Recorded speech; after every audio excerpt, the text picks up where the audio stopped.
there, it's Anonymous Tea, where we spill the tea anonymously. Hello, hello, hello, hello, hello, everyone. Hello, YouTubers. Hope you guys are all having an amazing day today, sending good vibes, sending positivity, sending blessings, and good energy to each and every single one of you. Thank you so much for tuning in. So today we're talking Love and Marriage Huntsville. You guys know why you are here today. We are talking because there was a little bit more of an extended clip that the OWN Keep It Real official account posted, because they will not post anything else. Nonetheless, they posted the extended clip that features STORMI and MARTEL at STORMI's warehouse full of body glaze, in which there is more conversation about, you know, how MARTEL, quote unquote, knows TRICIA. And so now this makes sense in light of STORMI's recent live that I did a video on and reacted to, why she's in so many scenes. We thought that originally she was in so many scenes was because they were trying to refocus and redirect the show as STORMI being the focal point, but now it seems as though basically we're getting all this STORMI footage now because she could be on her way out. This could be her last hurrah, her last sayonara. Is this the same? I just have a question. Is this the same thing with Martel too, with Marty Mar? Is this his last season too, before the trial? Like, I just need to understand, is that the mentality, the people that we are seeing the most right now, does that mean it is their last season? I just want clarification.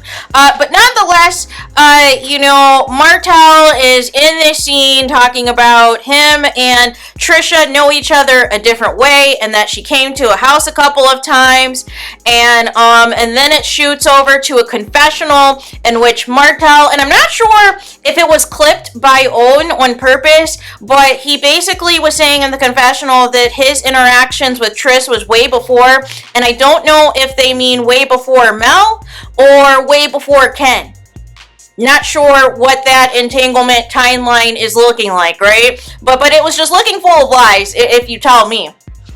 And so then he claims to STORMI's face that, you know, in this interaction between this and the confessionals, he's alleging that him and, you know, he had TRICIA come over and nothing happened at the crib, you guys. And so then STORMI's like, well, what did y'all do at the crib? Why does she need to be at the crib? Why does she need to be there, right? Because normally, if two grown adults, if somebody's asking you to come over, and this isn't, you know, a family member or a significant other or, you know, what are they coming over for? What is the reason?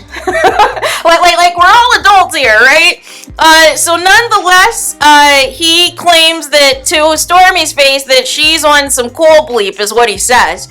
And, you know, then STORMI again is like, how do you wind up at someone's crib on some cool bleep? Now, I thought STORMI knew these people. Allegedly. I thought she already knew TRICIA, so I don't understand this acting job that she's attempting to do as if she's completely clueless, because I thought that she already knew what the tea was on these two. I am just confused how STORMI, she's like, her pretend to be shocked needs to be worked on, you guys. Her pretend to be shocked, she needs to practice better, you guys, because it's not convincing me. But then it shoots back over to the confessional in which, you know, a producer is asking, you know, hey, were you interested in TRICIA? Well, duh, producer, I don't think people are just inviting people over to their house, to their crib, two adults, and there's no relationship, they're not related, just for fun, just for kicks and giggles. But Martel says he was interested enough to DM TRICIA to come to his crib to see what's up, you guys. And I just need to figure out, whose crib is this? Is this your mama's house? Is this one of your rental properties that you're squatting in for somebody else? What crib is this located, and what is the timeline of this? Is this before, during, or after your marriage to Melody Cherie Rogers? And is this one of the alleged women that you are now trying to, you know, incorporate into your roster while your 10-year side chick is waiting in the wings for you, right?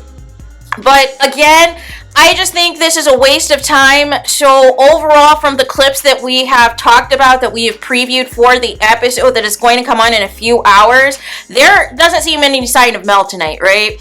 And perhaps maybe there might not even be a sign of Destiny, and perhaps there might not even be a sign of Letitia or Marceau, nonetheless, because it sounds like it's going to be a heavy Fletcher's episode, and it sounds like, you know, between the Fletchers meeting at the office to discuss how spending money on the kids is affecting Nell's mental health all of a sudden, even though these are grown adults who should have been cut off and taught about managing money a long time ago, but nonetheless, storyline purposes, I guess we're going to talk about it. And then it shoots over to them having a family scene at the house in which they're saying that they can only loan money for emergency purposes only. These kids are not even paying attention. We don't know if this is before or after both sons get arrested, but either way, whether they're cut off now or not, it doesn't matter because they're still out stealing. They're still out doing illegal things. So whatever's happening, they're not managing whatever money they are getting from Chris and Nell. But it sounds like Nell wants to buy something or wants to have something, and the money that they're shelling out for the kids is interfering with that, right? So nonetheless, we also have another Chris Fletcher scene, and this is the scene, of course, we had first the indoor scene in which Martel, with no builder's license, is pretending to show Sonny and Moses around this property, and is all about, hey, it only takes once, you know, to get pregnant, start a family, and wouldn't you know, Mr. Father of Five, wouldn't you know better than anybody how quickly somebody can get pregnant, right? It is the audacity. So we have that, we have the scene of that, and then we also have the scene of Chris outside with Sonny, Moses, and Martel, in which they're trying to explain their timelines and situationships and recap that Destiny had no reason to be disrespectful to Sonny, and Martel, of course, is claiming to be neutral at first, and then basically says by the end he's going to ride for Destiny if he finds out that something is wrong that Moses is doing, allegedly, to Destiny, and Chris, of course, calls Martel out on the hypocrisy. I feel like, you guys, they have basically showed us the entire episode. We have seen the entire episode with all these preview clips that they are desperate for you guys to watch. However, it doesn't look interesting. It doesn't look appetizing. It doesn't look appealing. It looks boring, you guys. And not boring because there's not any drama, but boring because of the fake storylines. Boring because, again, you said, Carlos King, that the focus of the show was going to be on the core six. Last I checked, Sonny and Moses is not a part of the core six. Last I checked, the Fletchers were not a part of the core six. However, this is what you are showcasing. And, of course, this nonsense with Destiny. So, again, none of those people are the core six. And even we can argue Stormy, but at least we have a rationale with Stormy that this potentially is her last hurrah. This is her way out. So, we're going to be force-fed now a lot more Stormy than normal because this is going to be the end of the road for her. Shout out to Boys to Men.